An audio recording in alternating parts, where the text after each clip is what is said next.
Bienvenidos a un programa especial aquí en el canal de YouTube del trapecio.eu.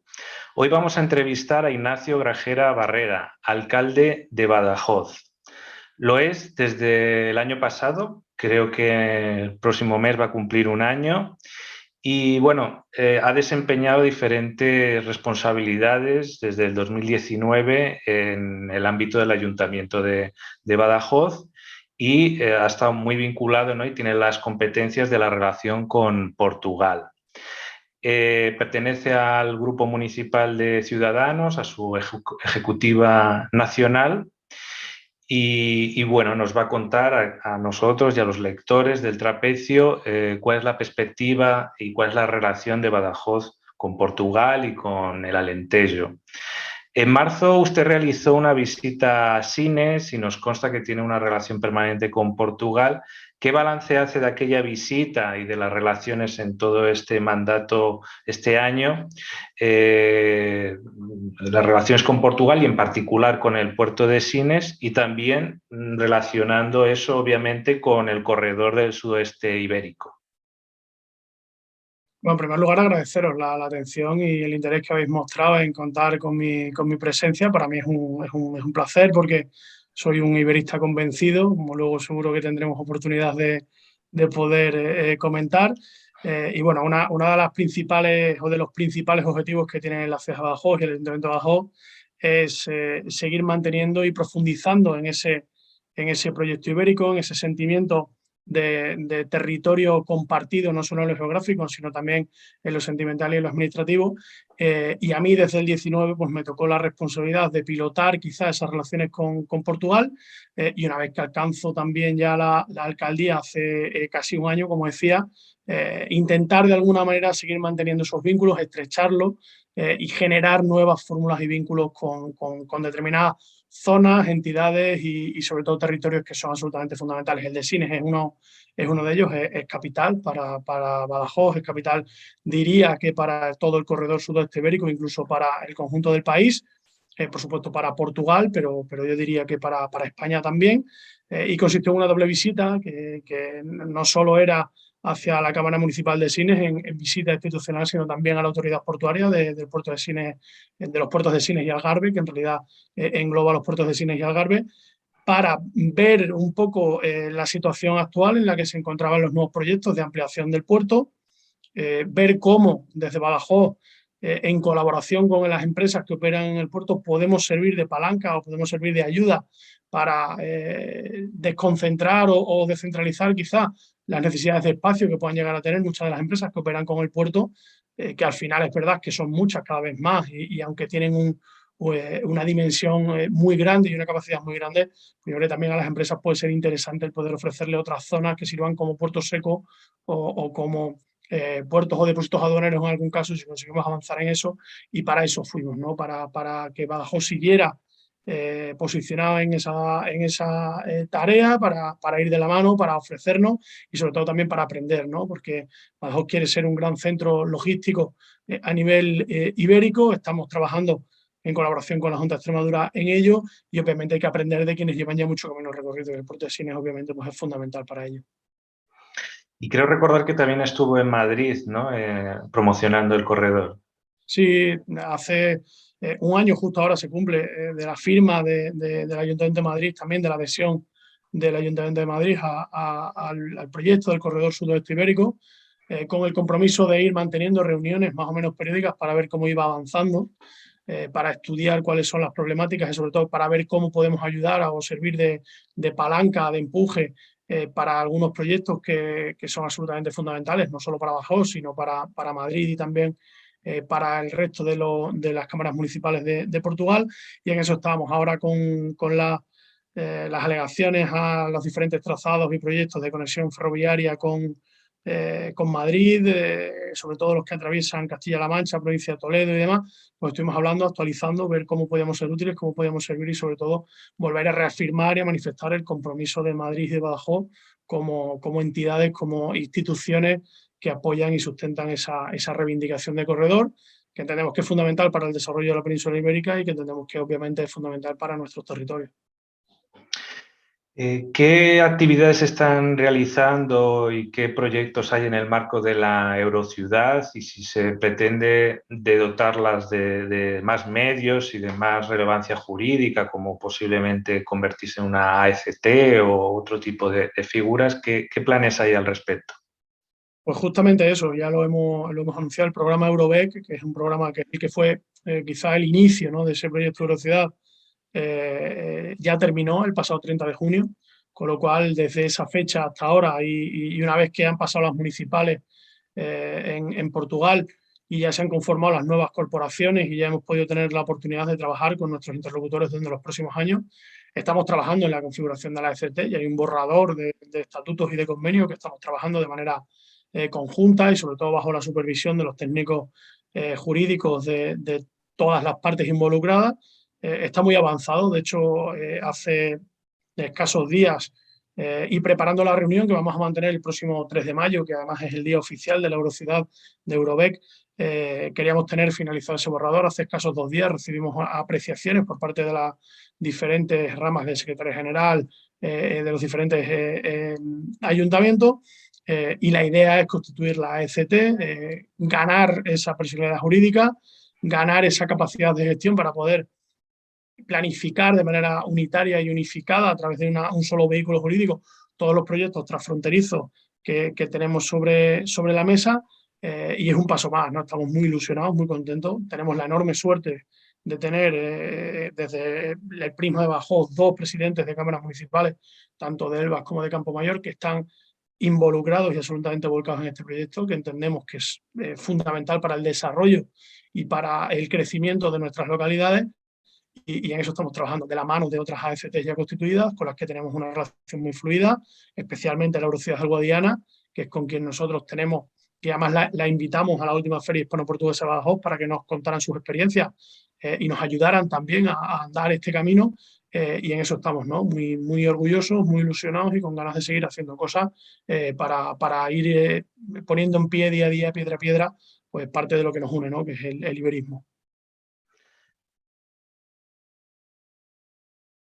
Ciudades siempre es bienvenida. Se hizo durante la pandemia un webinar de intercambio de experiencias en aquellos tiempos, claro, tan duros que fue para las localidades de frontera, y sin duda la Eurociudad del Guadiana y también la de Chaves Berín son las más desarrolladas, ¿no? Incluso la del Guadiana me consta que tiene una estrategia de turismo, de marca de turismo bastante interesante. Bien, pasando a un ámbito a lo mejor un poco más informal o más personal, ¿cuáles son las vinculaciones que tiene usted con Portugal, las personales, las vitales, de amistad, y qué es lo que ha aprendido con la relación con los portugueses? Bueno, siendo de Badajoz es fácil tener vínculos y relaciones de todo tipo con Portugal, en mi caso especialmente, no solo porque al final Portugal o las playas del Alentejo son las salidas, o incluso de Setúbal, ¿no?, son las salidas naturales de veraneo la gente de Badajoz, aunque históricamente nos hemos ido mucho a Huelva, pero es verdad que con la apertura de la frontera ese turismo hacia Portugal aumentó mucho. También a nivel personal deportivo, porque yo he sido no de élite deportista, pero sí he practicado rugby a cierto nivel, en división de honor. También he jugado en Portugal en 2 clubes, uno muy conocido, muy histórico, el Benfica, y luego también en el Rugby Club de Montemoro Novo, que es una localidad no tan conocida del Alentejo, pero muy importante y con un gran nivel de rugby, y estuve allí durante 2 años también jugando.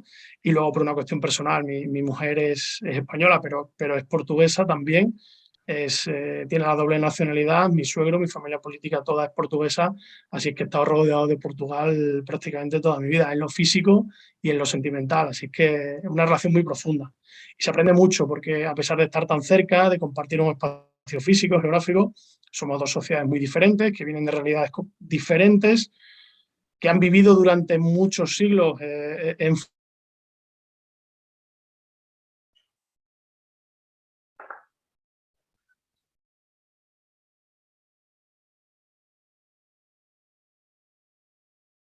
realmente sí que sufren respecto a los españoles. Y nosotros hemos tenido una actitud a veces muy displicente, muy muy condescendiente con los portugueses, y eso es algo que nos ha ayudado a profundizar en esas relaciones. Es verdad que desde el 86 eso va cambiando, que en los territorios, especialmente en los territorios fronterizos, esa permeabilidad hace que el conocimiento mutuo vaya derribando ese tipo de fronteras sobre todo de prejuicios, y a día de hoy, pues obviamente no tiene absolutamente nada que ver la relación que mantenemos hoy con nuestros hermanos portugueses, el nivel y el grado de conocimiento, de interrelación y sobre todo de confianza, que al final ha sido la parte final de la construcción de esta relación entre los dos países, ¿no? El ir derribando barreras para generar lazos de confianza que no malograran pues todo el trabajo y todo el proyecto europeo que se basa en eso, ¿no? En relaciones de confianza. Sí, en esa línea el trapecio quiere sobre todo corregir los problemas que hay de asimetría de información entre un sitio y otro. Normalmente los portugueses saben más de los españoles que viceversa, pero también hace falta mejorar la confianza de un lado y del otro, ¿no? Y que mejor que haya más flujo de información. Y como sabes, y que te regalamos en su momento, te dimos el libro de Iberia, Tierra de Fraternidad, que es un recopilatorio de los mejores artículos de estos 2 años y medio, y va en ese sentido, ¿no? De un iberismo cultural que compartimos, hay diferencias, pero también compartimos muchas cosas desde el punto de vista de la cultura, y también geopolítico en el sentido de crear, desde el máximo respeto, crear alianzas a todos los niveles, ¿no? En ese sentido, ¿qué crees que el iberismo o desde el trapecio puede aportar a una ciudad como Badajoz, a las relaciones con Portugal en general y del propio iberismo? Y tú mismo te has definido iberista. Incluso hay gente que se define sentimentalmente iberista porque ha tenido esa experiencia de vivir y convivir en los dos lados, ¿no? O sea que ese concepto de iberismo trasciende, ¿no? A muchos espacios. Coméntanos cuál es tu perspectiva. Hablando desde lo puramente territorial, lo que afecta a Badajoz, yo creo que, aunque sea solo, no ya por una cuestión sentimental o una cuestión histórica, sino por una cuestión meramente pragmática, utilitarista incluso, si hablamos en términos más economicistas y demás, el iberismo es un proyecto que a Badajoz, de manera y de forma egoísta, la posiciona en el centro de la península ibérica. Es decir, nosotros si hablamos, y especialmente en muchas conversaciones que hemos mantenido, ¿no? En diferentes sectores, ¿no? Turístico, comercial, si nosotros hablamos de Extremadura y hablamos de Alentejo, somos regiones periféricas dentro de nuestros respectivos países. Pero si el foco lo trasladamos a la península ibérica, nos convertimos no en el centro geográfico, pero casi en el centro geográfico de esa península ibérica, y además en el nexo de unión de las dos capitales ibéricas. Por tanto, a nivel estratégico, a nivel logístico, a nivel infraestructuras de transporte, a nivel empresarial, a nivel cultural, a todos los niveles, ¿no? Es absolutamente fundamental que ese iberismo gane peso y que nosotros podamos ser capaces de trasladar los planteamientos nacionales a planteamientos ibéricos, porque eso nos posiciona en el centro del tablero y por tanto nos da una oportunidad de crecimiento económico, de posicionamiento estratégico y sobre todo de ser un nudo de comunicaciones y un nudo logístico que pueda unir o que pueda coser todas las rayas, ¿no? Para nosotros es absolutamente fundamental el hecho de seguir poniendo en pie esos proyectos transfronterizos, esos proyectos ibéricos, que las nuevas inversiones, las grandes empresas, incluso aquellas que ya operan durante mucho tiempo, que han operado durante mucho tiempo en España y en Portugal, ya la nomenclatura de Iberia no sea solo una nomenclatura, sino que realmente operen en términos ibéricos. Entonces, para nosotros es fundamental el hecho de que se siga avanzando y por eso agradecemos tanto el esfuerzo que hacéis desde el trapecio y desde el resto de colectivos, asociaciones y personas que están poniendo o intentando poner en el centro del tablero de la discusión todos los parabienes, todas las ventajas que conllevaría para estos territorios que somos quizá o estamos quizás afectados por problemas de despoblación, por problemas de aislamiento, pues también que sea una palanca para conseguir integrarlos dentro del desarrollo, no solo de la península, sino también del desarrollo europeo, ¿no? Entonces es absolutamente fundamental y agradezco además que en esa cumbre ibérica de Trujillo, que tuve la oportunidad de hablar con vosotros, me regalaréis el libro, que es un libro muy interesante, que tiene muchas visiones, la visión histórica, también la visión económica, la visión sentimental, los lazos, ¿no? Culturales y sentimentales de los que tú también hablabas antes, y yo creo que es fundamental que ese tipo de proyectos sigan madurándose, sigan desarrollándose, sigan creciendo y sigan generando caldo de cultivo y opinión para que cada vez seamos más los que estemos convencidos que ese es el camino del desarrollo de ambas naciones. Bueno, sabemos que desde un municipio, y eso que Badajoz pues es un municipio referente como de La Raya, porque es el más grande de todos, ¿no? Pero sabemos que tiene limitaciones. Pero pensando en otros niveles, pues nosotros hablamos de iberismo multinivel porque al final se puede hacer iberismo de nivel municipal, raya, nivel de comunidad autónoma, nivel de entre estados. Dentro de la Unión Europea también hay iberismo, como hemos visto, ¿no? Recientemente y también globalmente entre los países de lengua portuguesa y española. ¿Qué crees, qué cosas se te ocurren a ti a diferentes niveles, más allá del municipal? ¿Cuál sería el camino que usted diría a la ciudadanía y a políticos en general con otras responsabilidades en las relaciones entre España y Portugal y entre países, ¿no? de lengua española y portuguesa? Es fundamental, sobre todo, que la libertad de movimientos de la que gozamos ahora, y el estatus de trabajador transfronterizo y todo lo que nos hace falta en el día a día, se simplifique, porque es verdad que ha habido muchos avances a la hora de generar las mejores condiciones para que haya una permeabilidad y sobre todo un intercambio entre empresas, trabajadores y mercancías dentro del entorno de la frontera, pero todavía a día de hoy hay muchas disfuncionalidades y hay muchos problemas si uno quiere vivir en un lado de la frontera y desarrollar su trabajo o su vida en la otra, ¿no?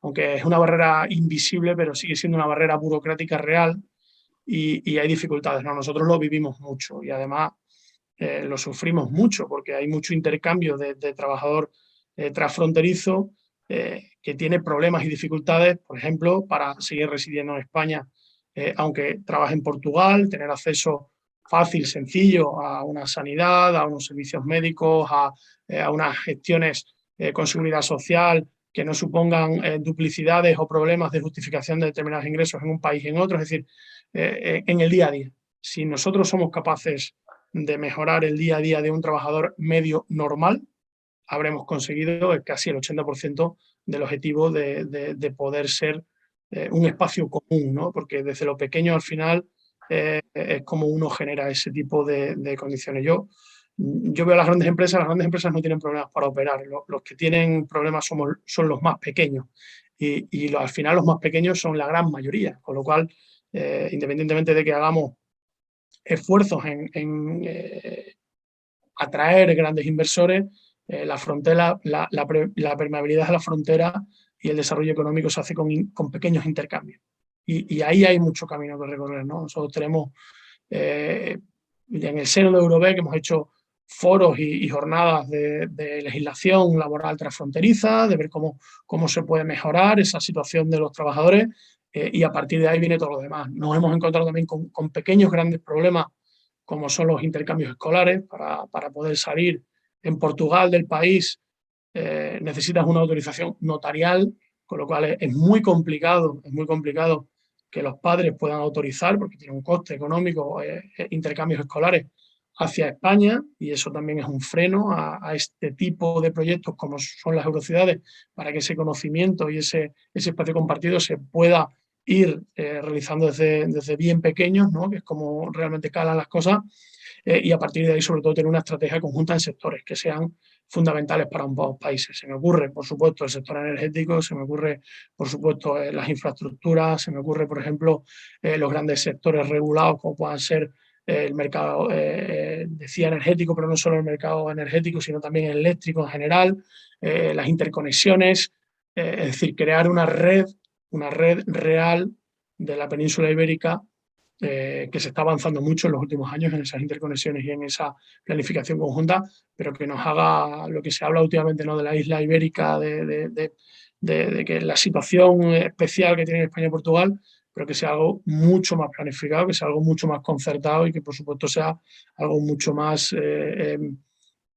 útil y beneficioso para todos los países, que seamos capaces de cohesionar y de coser esa raya entre todos, ¿no? Sí, de hecho, el nuevo tratado de amistad, incluso en la anterior cumbre, la Estrategia Común de Desarrollo, apuntaban esas líneas y es lo de siempre, ¿no? Que sobre el papel las cosas avanzan rápido y otra cosa es la realidad, ¿no? Y cómo hay varias instituciones y del lado español incluso, como hay varias comunidades autónomas involucradas, claro, en la frontera, ya vimos un cierto caos con aquello de los cierres perimetrales, que si en una comunidad autónoma sí afectaba a la frontera, otra no, interpretada de ¿cierto? manera diferente. Sé que existe algunas conferencias sectoriales de las comunidades autónomas, pero realmente hace falta tener una mayor coordinación, ¿no? No sé si usted está de acuerdo con esto, ¿no? Entre las comunidades autónomas. Incluso hay comunidades autónomas, tanto Extremadura como Galicia, siempre se les han puesto como ejemplo, ¿no? de relaciones transfronterizas, pero imagino que habrá más ejemplos y más cosas que avanzar, ¿no? Claro, lo que pasa es que aquí también entramos también en el multinivel que hablamos, ¿no?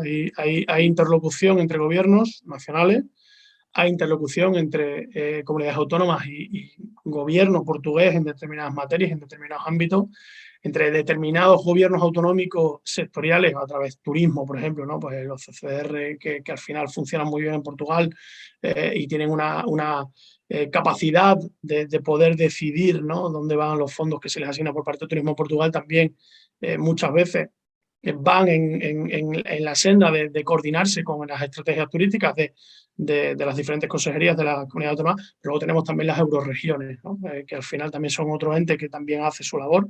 Nosotros en Extremadura tenemos Euroace, en la que confluimos a Alentejo, Centro y Extremadura, y al final también tenemos aunque es verdad que el ayuntamiento no participa directamente, pero participa a través de la propia comunidad, tenemos una estrategia conjunta y una serie de objetivos conjuntos, y yo creo que a veces pues tengo la sensación de que esa manera de funcionar es muy buena, pero a veces genera diferentes disfuncionalidades, ¿no? Diferentes soluciones en un territorio, y que quizá esa coordinación tuviera que ser algo más eh, liderada por los gobiernos nacionales, aún con la presencia de las diferentes comunidades afectadas por la raya, y delimitar las competencias y los objetivos de cada uno de los niveles de administración, ¿no? Eso es complicado porque requeriría casi una delegación única y exclusiva del Ministerio de Asuntos Exteriores dedicada solo a Portugal, pero yo creo que merece la pena hacer ese esfuerzo. Yo creo que Portugal lo sabe, somos absolutamente necesarios el uno para el otro. Me atrevería a decir que por la situación geográfica, Portugal quizá es aún más dependiente de España que España de Portugal, y también por tamaño, pero nos necesitamos, y yo creo que merecería la pena hacer un monográfico, hacer una sección o hacer una delegación permanente y directa del Ministerio de Asuntos Exteriores centrada solo en asuntos portugueses, que coordinará el resto de los esfuerzos, ¿no? Para realmente para conseguir una planificación completamente orquestada, organizada, y que no veamos situaciones o soluciones diferentes a planteamientos que son comunes, ¿no? Mm. En el tratado, en principio, hay una instancia política, se prevé una instancia política entre los dos gobiernos, como una especie de comisión permanente, y hay como un mecanismo de seguimiento de las cumbres ibéricas, que fue también una propuesta que se hizo desde el Foro Cívico Ibérico y que ellos asumieron. Se han hecho 2 reuniones porque normalmente tenía ese problema, ¿no? Que se firmaban las cosas pero después no se cumplían. Pero sí, yo estoy totalmente de acuerdo de que el Ministerio de Asuntos Exteriores, ya que por razones de soberanía lo tiene que hacer el Ministerio de Asuntos Exteriores, debería tener una división o un departamento, estoy totalmente de acuerdo con lo que usted dice, y que esté bien integrado y coordinado con diferentes instancias. Bueno, por último, ya para despedirnos, si nos puedes hacer un balance más general de tu año, de tu primer año como alcalde, cómo ha sido, y bueno, y desearte suerte en lo que te queda de legislatura. Bueno, empezamos por el final. Muchas gracias porque la suerte siempre cuenta. Me han dicho siempre que la suerte te pille trabajando, ¿no? Pero el factor suerte también es importante, y ha sido un año intenso, ¿no? Yo creo que todos los alcaldes, independientemente del tamaño de la población, el trabajo de alcalde es intenso, es complicado, es muy absorbente, y ha sido un año complicado. Es verdad que no es el más complicado, he tenido la inmensa suerte de ver el final de la pandemia, aún con momentos de tensión, con olas muy dañinas y que nos han provocado problemas en serio, no solo en la ciudad, sino obviamente en la región y también en el conjunto del país, pero muy ilusionante porque vemos el final del túnel después de 2 años muy, muy malos. Tenemos la suerte de tener una situación financiera en el ayuntamiento bastante saneada que nos permite hacer cosas. Además, acompañan suspensión de reglas fiscales y también la liquidez que a través de los fondos europeos vamos a recibir y estamos recibiendo las entidades locales.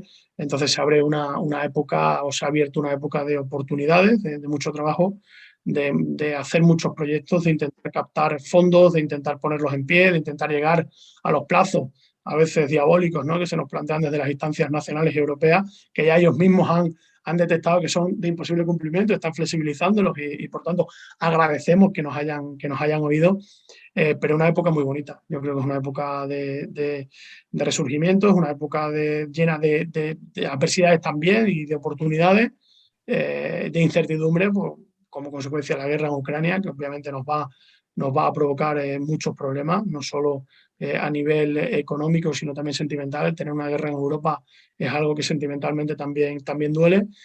Y luego, pues bueno, ver cómo nos afecta el incremento de costes de materiales, ver cómo nos afecta la crisis de logística que estamos viviendo a todos los niveles. Pero insisto, yo como político, que creo que tiene que tener una característica de todos los políticos, es el optimismo natural, porque si no, uno no se mete en esto, y trabajando mucho y deseando que todo eso que tenemos en la cabeza, que tenemos en mente, pues lo podamos aterrizar al mundo de los hechos y sobre todo que podamos seguir haciendo avanzar a la ciudad, que es el objetivo de todos los que nos dedicamos a esto. Pues muchas gracias, alcalde. Desde el Trapecio estaremos muy atentos a todos esos proyectos que comiencen. Incluso a nivel de comunicación, nosotros estaremos dispuestos, incluso como parte activa, si hace falta, estar ahí. Y nada, nuestros lectores, pues ya sabéis, nos podéis encontrar en eltrapecio.eu, nos podéis seguir en redes sociales, en YouTube. Nos vemos en la próxima edición. Muchas gracias. Muchísimas gracias.